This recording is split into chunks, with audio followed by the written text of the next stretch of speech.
As new daily COVID-19 cases tick up as a result of the prominence of the Delta variant, we are hearing, once again, the same tired arguments against new mask mandates, and we're especially hearing these arguments against so-called vaccine passports, which aren't necessarily a thing yet in most instances, but vaccine passports, believe it or not, aren't that controversial, because those of us who actually did everything in our power to stop this virus and we got vaccinated, we should be able to resume life in a somewhat normal fashion, since the virus is predominantly spreading among unvaccinated populations. So if it's the case that you need to show your vaccination to go to the gym or go to a concert, I think that we should allow that. Rather than locking down, I think that we should allow people to have some freedom if they're taking precautions to protect themselves. But we're hearing that that's bad because vaccine passports lead to less freedom, contrary to popular belief. It's not like you'll get more freedom for taking action to protect yourself during a public health crisis. It's actually against freedom. It's less freedom, albeit for the people who are choosing to be reckless and irresponsible. Basically, one argument that I heard that really pissed me off is as follows. Right. You can't do what you want to do unless you do what I want you to do. I mean, Don Lemon was talking about that openly on CNN. Yeah. Don't have a vaccine? Can't go to the supermarket. Don't have a vaccine? Can't go to work. Like, it's so strange that people want to say things like that. Like, that's the thing that blows me away. Why do people want to? Because they're dumb. They're dumb. Right? They're dumb. They don't understand history. They don't understand right. human beings. They don't understand human nature. They don't understand the history of every single country that's ever existed other than the United States. Up until 1776, every fucking country that has ever existed was run by dictators. Right. All of them.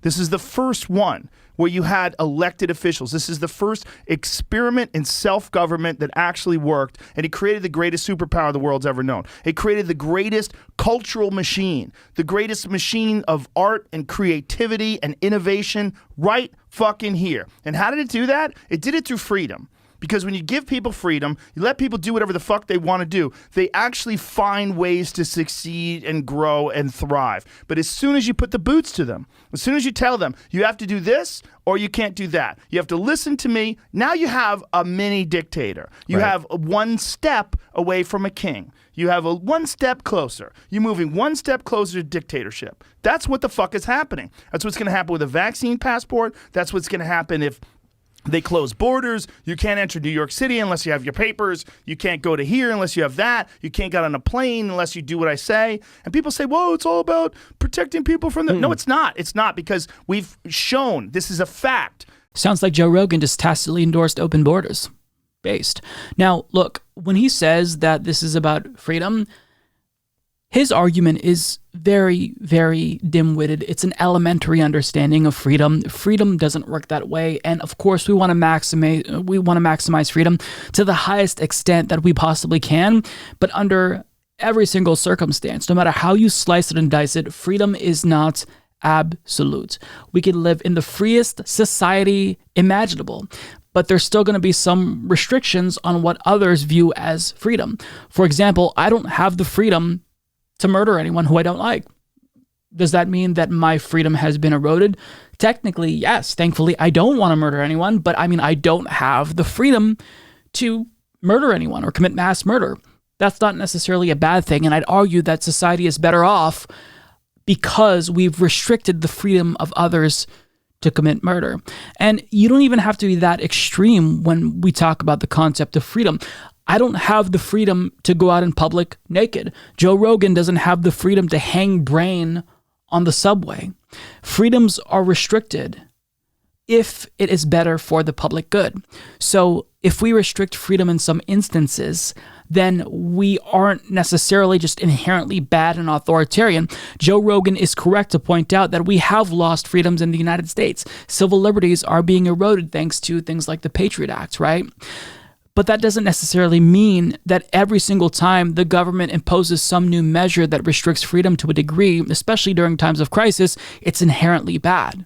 Like, I get big government bad, but we have to think in a little bit more of a nuanced way.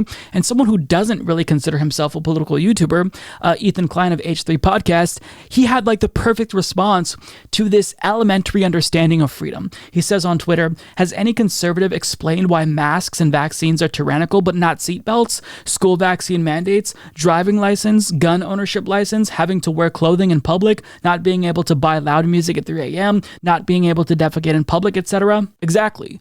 Some restrictions on freedoms we just accept because, they're embedded culturally. We don't question them because we grew up with them. Seatbelts is an example. Nobody thinks that they're losing freedom because they're not allowed to own a tank or a nuclear weapon personally. There are things that we just accept because socially that's just the way that it is. So the issue here isn't necessarily a loss of freedom, but the issue is the social cost, right? That come with vaccine passports. And that's really what Joe Rogan is angry at, I think. And, this is only speculation. I can't read his mind, but he doesn't want to be inconvenienced. He wants to be able to travel without showing proof of vaccination. He wants to be able to go to the gym without showing proof of vaccination, because in the event he was turned away, he'd be really embarrassed, and he wants to be able to engage in normal activities that human beings engage in. I don't blame him.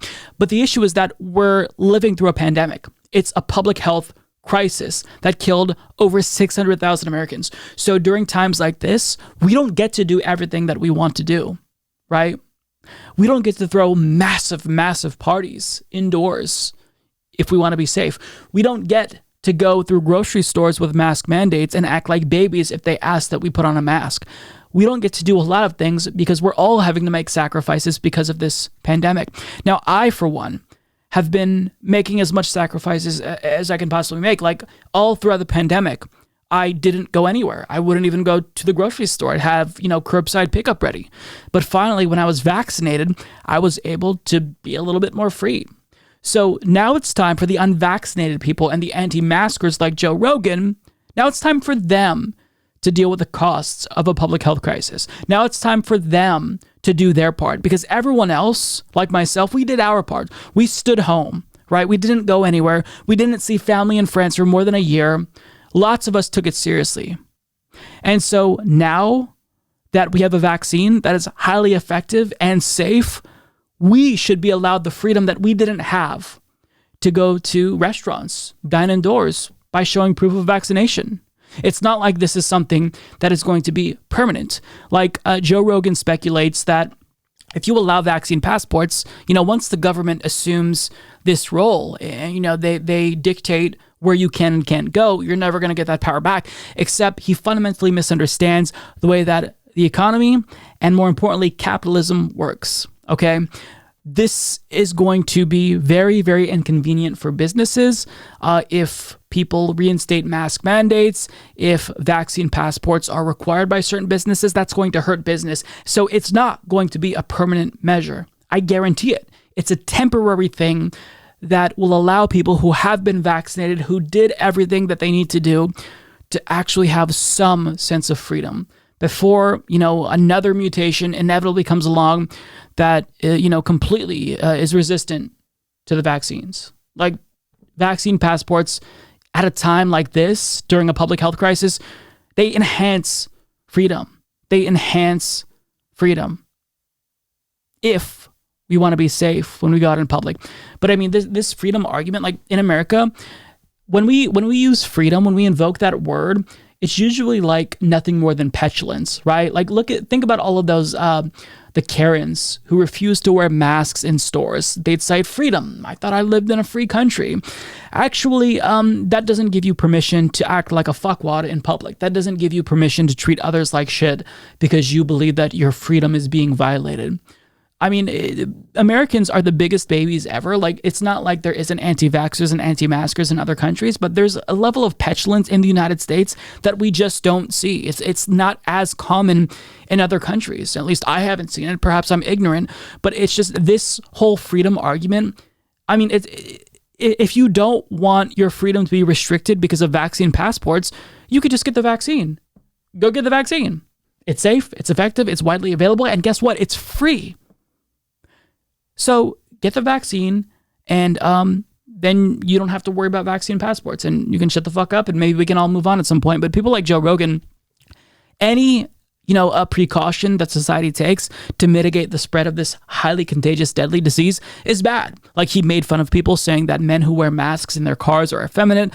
He, shamed any states that had lockdowns. He's anti-vax, going out of his way to spread misinformation about vaccines. And he talks about politics and this issue all the time, but yet someone like Ethan Klein, who doesn't consider himself very politically active, is able to just easily dismantle his dumb freedom argument. And that really should say something about how flawed conservative logic is. If someone who is largely apolitical, who doesn't follow politics regularly, is able to just so easily, swat aside that idiotic freedom argument. It's not freedom. We don't have absolute freedom.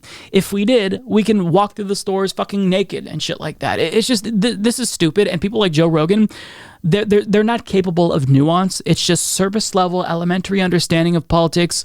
And it's all about like what makes them feel good. And that's that. But unfortunately, people like him are very persuasive, more so than individuals who are actually smart, like Ethan Klein, who take the virus seriously. So, I mean, there's nothing left to say. I'm rambling at this point, but I'm so sick of COVIDiots like, Joe Rogan, who has every single, negative thing to say about any precaution, intended on mitigating the spread of the virus. Like, he's always going to, speak out against it because he doesn't care about the virus, and he wants everyone else to care as little about COVID-19 as he does. And that's just not going to be the case. People with brains can see that this is very serious and we need to act accordingly to meet the seriousness of this moment.